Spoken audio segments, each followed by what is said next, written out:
Today the topic we are going to discuss is about pragmatics.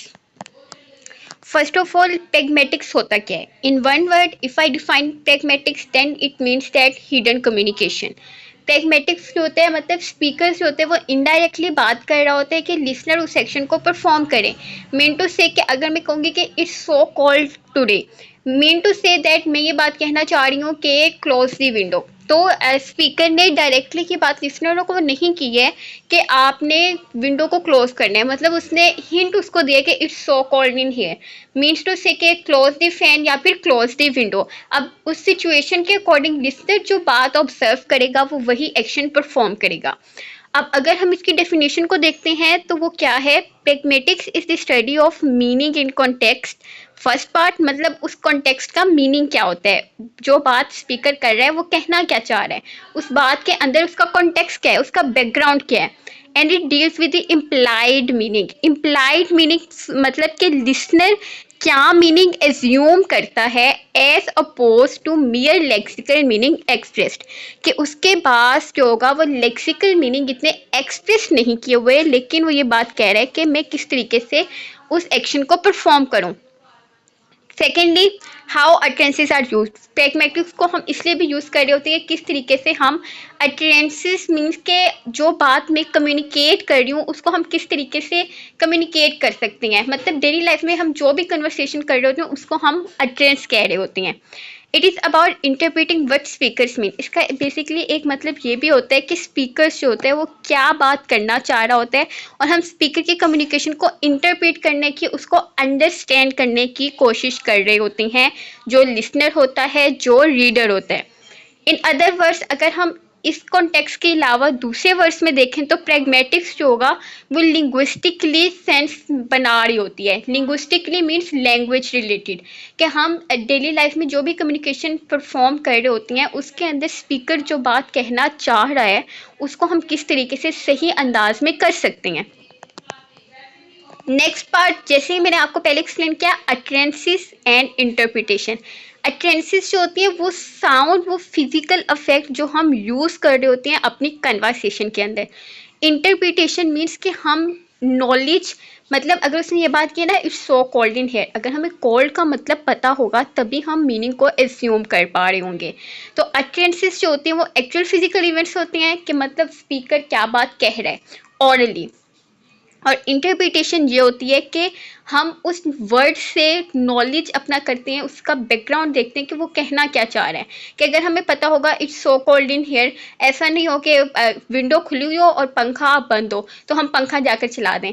तो interpretation का मतलब होता है कि अगर हमें वर्ड्स का भी मीनिंग पहले से पता होगा देन वी के परफॉर्म एक्शन. अब नेक्स्ट जो बात वो ये कर रहे हैं वो ये है कि स्टडी जो pragmatic कॉम्पिटेंस होती है सेकंड लैंग्वेज लर्नर्स के लिए, वो ये बात रिवील करती है कि सिर्फ ग्रामेटिकल इन्हांसमेंट के ज़रिए से जो होता है वो हम किसी भी लैंग्वेज के ऊपर कमांड हासिल नहीं कर सकते हैं, बल्कि हम एक एडवांस लेवल तक पहुंच जाते हैं pragmatic इन्हांसमेंट के अंदर कि हम किस तरीके से उस लैंग्वेज को परफॉर्म कर सकते हैं. और यहाँ तक कि कुछ एडवांस्ड लेवल लर्नर्स भी होते हैं जिनकी ग्रामर के ऊपर बहुत कमांड होती है, लेकिन वो उस लैंग्वेज को अंडरस्टैंड नहीं कर पा रहे होते हैं क्योंकि उसके अंदर पोलाइटनेस वैल्यूज आ जाती हैं.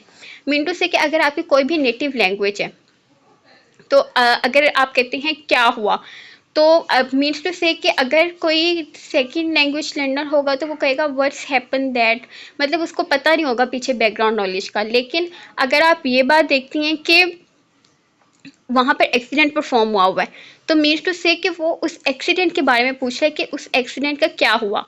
तो ज़रूरी नहीं है कि हर सेंटेंस के अंदर, डेली लाइफ के अंदर हम जो भी सेंटेंसेस यूज़ कर रहे होते हैं उसमें हमारी ग्रामर जो होती है वो ठीक होनी चाहिए, बल्कि उसमें हमारी कन्वर्सेशन ऐसी होनी चाहिए कि लिसनर जो होते हैं वो ईजिली अंडरस्टैंड कर सकें.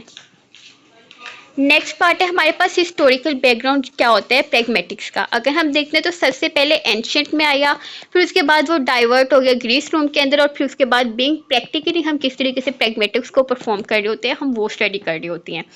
ये एक लैंग्वेज फिलोसफी होती है जिसको लिंग्विस्टिक pragmatics जो होते हैं वो फाउंडेशन के तौर पर मान रहे होते हैं, और ये इमर्ज्ड मतलब आगाज़ इसका हुआ था as a result of ideas कि किस तरीके से हम लैंग्वेज को यूज़ कर सकते हैं.